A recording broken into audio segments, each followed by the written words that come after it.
We traveled to San Felipe, Mexico, to the Sea of Cortez. In this extreme case, the salt water will flow to this parked car, where it will attack an exposed engine and contaminate the engine's oil system. Earlier in the day, we drove this car to the location. The engine was treated with Polytron, and it was running well and in good condition. We then removed the valve cover to expose the valve train. The oil was drained, and the oil pan was removed. Now, watch as the tides in the Sea of Cortez quickly move towards the shore within 3 hours' time. Remember, the oil has been completely drained from the engine, and the crankshaft and valve train are totally exposed to the elements. This car has been parked in the Sea of Cortez with the engine running. Salt water has contaminated the oil system.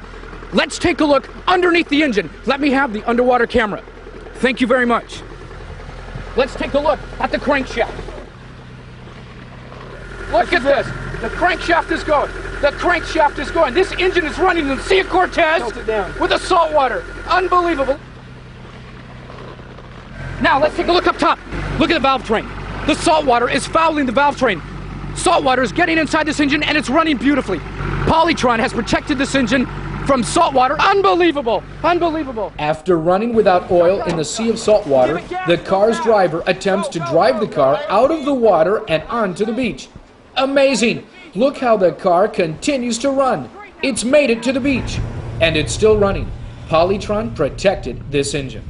I couldn't believe it. They drained the oil out, they drove it out, let the water come in, kept running the engine, and it just kept going. I was waiting, and it didn't freeze up. I couldn't believe it.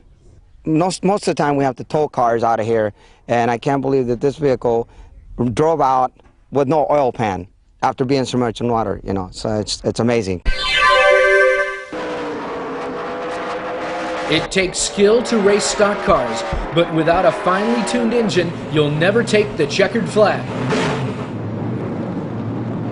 The Augie Vidovich Jr. Racing Team competes in the NASCAR-sanctioned Southwest Racing Circuit. They feel that Polytron gives their $35,000 engines a competitive edge. I think Polytron's great. I've ran it. It runs excellent. My engine runs cooler, lasts longer. It's great. These are high-performance engines, and we're always looking for an edge, and Polytron gives us that edge. Polytron has been tested in premier testing facilities in the United States that abide by the internationally recognized American Society for Testing and Materials guidelines. Polytron was tested with state-of-the-art equipment to measure its effectiveness under varying degrees of load, pressure, and heat. In each case, Polytron surpassed expectations, outlasting the competition and defying the boundaries of damaging wear.